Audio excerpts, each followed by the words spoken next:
as the next two presenters for the rest of this session. We're going to talk about the app that we've developed.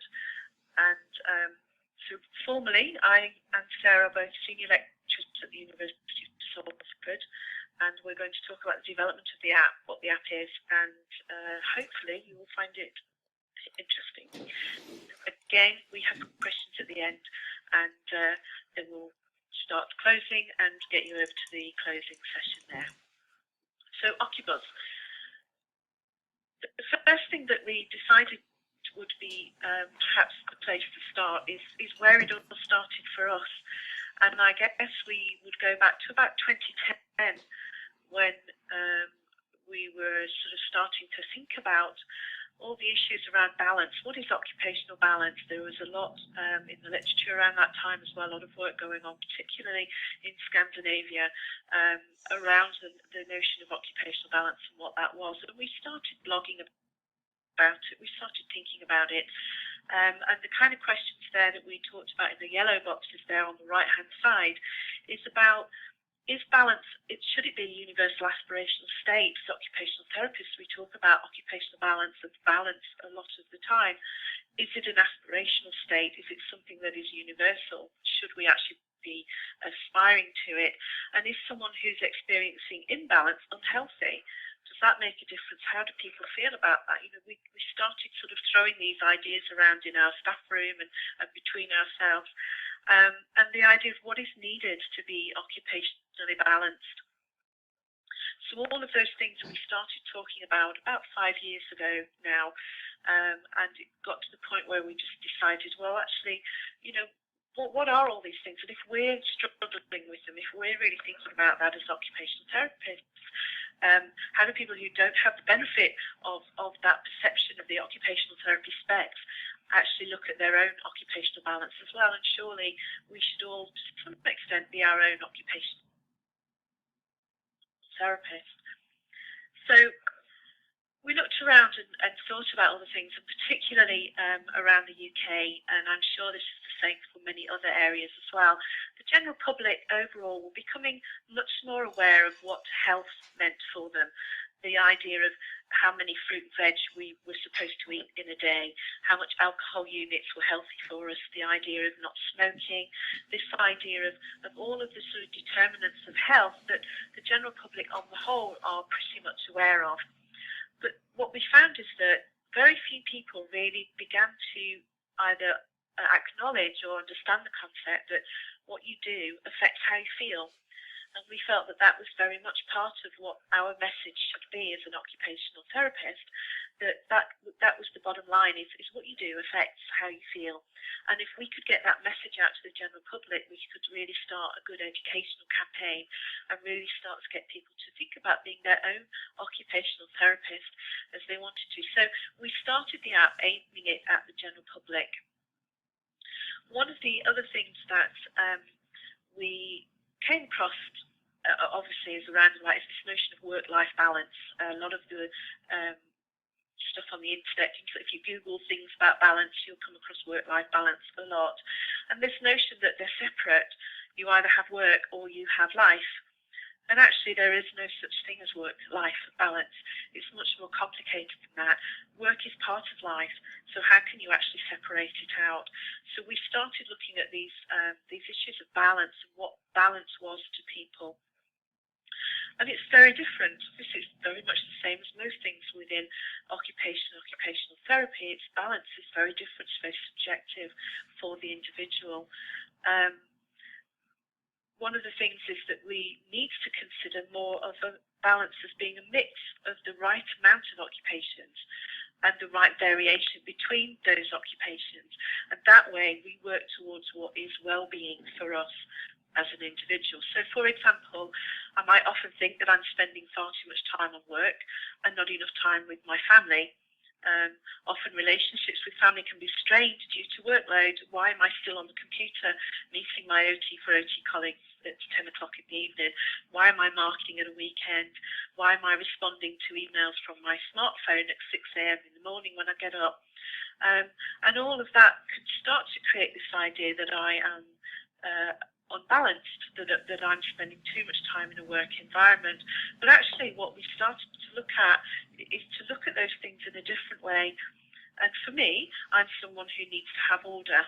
I need to know that my own needs are met and that other people's expectations of me have been met, and deadlines, etc. I'm very driven by that kind of thing. And once I achieve that, I have well-being. So as an overall state of contentment, if you like, or a perceived state of harmony in terms of contentment. And this idea of sense of belonging, personal economic security, etc., all of that forms part of well-being. And then actually sometimes I need to engage in all of those occupations in order to have well-being, and that sometimes, even though it might be top-heavy with a certain type of occupation, if it makes me feel good about it, then I have well-being, and therefore I can be said to have balance. So it was Wagman et al. In 2012 who really started to write about this notion of occupational balance is about the mix of what we do and the right amount of balance, the right amount of occupation, the right variation of occupation. And as you see on the right-hand side with the pebbles and the rocks there, it's very different for the people. It doesn't mean that kind of seesaw balance or that notion of the scales being exactly the same, that it actually is very different for everybody. The other thing that we started to consider is this idea of transitions, that people go through any number of transitions in a lifetime. Some of them may be health related, many of them are social related, age related, etc. We go through transitions of new events, new jobs, new life stages, go into retirement, we sort of transition between social groups. All of those things are what we engage with on a regular basis through our lifestyle, and balance can very easily be disturbed through any one of these transitions. Most of the time, as I say, we are our own occupational therapists, and people adapt, people problem solve around that. But actually, some people don't, and therefore the impact on their well-being can be really quite powerful. And not very often will they actually necessarily totally realise why it might be happening, and this notion of balance and transition, etc. So we just felt that all of those concepts would be brought together to try and create something that allowed people to look at their own balance on a regular basis, to record that balance, to record where they're at, and to maybe offer tips and guidance that might just allow them to understand that what they do impacts on how they feel, and so really begin to unpick all of the things that they do on a regular basis and how that makes them feel, and where the gaps might be or where the overload might be. And we started to use the language of occupation. So what I'm going to do now, as I move on to the next slide, is I'm going to hand over to Sarah, who's now going to introduce you to the app. Okay, thanks, Angela. Yeah, so I'm going to introduce you to Occubuzz as an app, and I want you to remember that all of the theoretical position and discussion and debate that Angela's just presented, it all sits underneath the decisions that we made about what our app was going to look like. I'd also like you to remember that we started these conversations 5 years ago, and the world of apps have come on tremendously in that even short period of time. And when we started with Occubuzz, he wasn't even an app, he was actually a mobile web page, but I'll tell you a little bit more about that as we go forward. So I've acquired a pointer here. I'm not quite sure how I've got it, but I hope you can see it, because I intend to make good use of it now. This is Otis. He's our mascot for Occubuzz. And we had a competition on our Facebook page for the bee's name. Otis was the winner. I would have preferred Colin, but you don't always get what you want. So that's Otis. And the app itself is a digital self-management tool which enables people to assess their well-being and learn that what you do affects how you feel. Now, there are some buzzwords in there, and there are some buzzwords for quite good reason, and some of those reasons link to things like how will we get any more money to develop our app? The university, an expert specialist in digital self-management, we'll put that in there, we'll go down the digital route. We also, at our university, are very interested in well-being, so that goes in there. But our primary motivation as occupational therapists, and if we track it right back to 5 years ago, is that we wanted an acceptable, easy, fun way to engage the general public in the concept that what you do affects how you feel. Because to echo Angela's comment earlier, generally we know that we should eat fruits and veg, we know we should do certain amounts of exercise, but we don't necessarily, as a public, as a community, understand that the decisions that we make about how we use our time will impact on how we feel. So that's the background to Occubuzz being an app. We thought it would be cool, trendy, engaging, and we hope that we'd be right. So, excuse me. Within our app, which is available free of charge in Android version and Apple version, you can download it from the relevant stores. It will always be free. Our aim is to get our message out there. Our aim is not to make any money from this product at all. Within the app, it's underpinned by all of these concepts that are in the little circles around the edges. And essentially, the person who is using the app is led through a process of questioning themselves. This thing that I'm doing now, am I choosing to do it? Do I have to have a sense of obligation? Do I have to do it? Do I want to do it? Do I need to do it? Am I good at it? Can I manipulate it a little bit? Can I do some now and some later?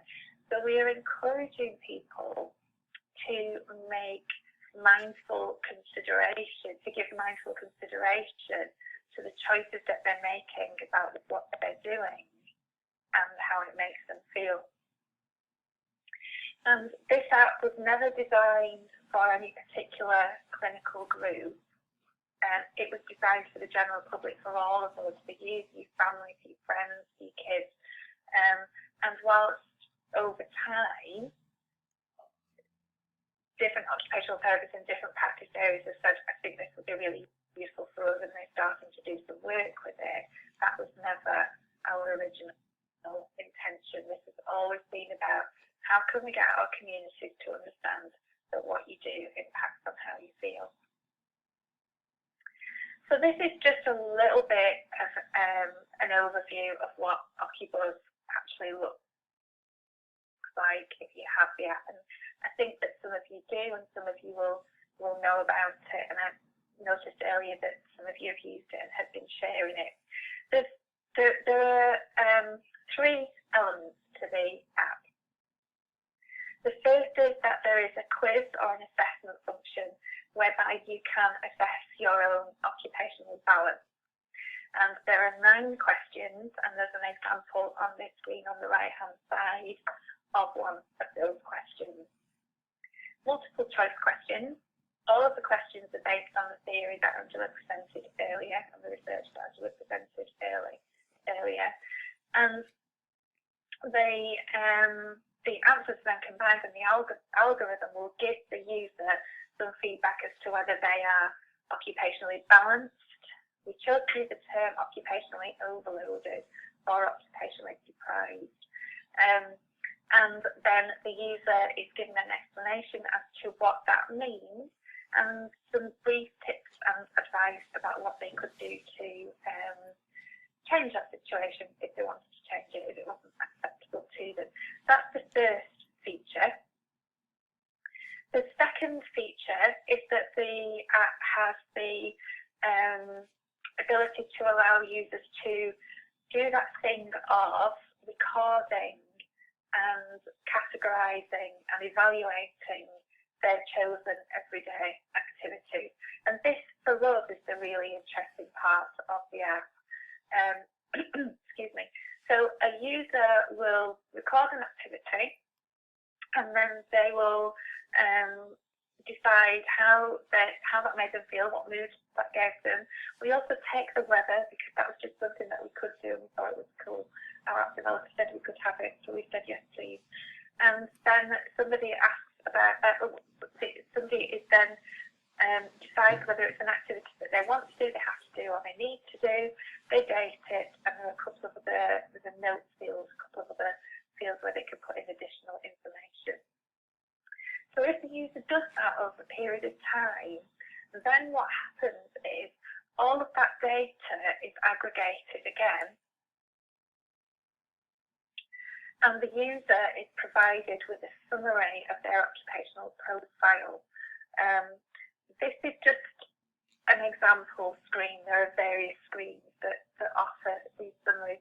So this is a history of this particular person's occupational balance status, the results of their quiz, so that they can track over time how their occupational balance has changed in relation to activities that they've engaged in and ways in which they may have manipulated those activities. It's also possible for the user to see how their balance of activities relates to their mood and their sense of well-being. And there are other features too, but I'm very aware of the time, so I don't want to run over.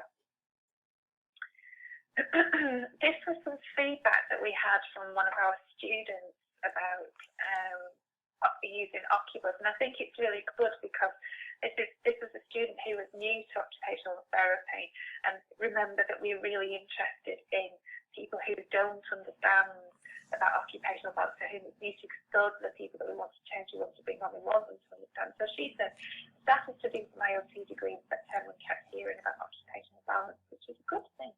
I tried loads of different ways to keep track of my occupational balance, and since using this app, I've managed to gain a very clear understanding of how I'm unbalanced and what I need to do to change this.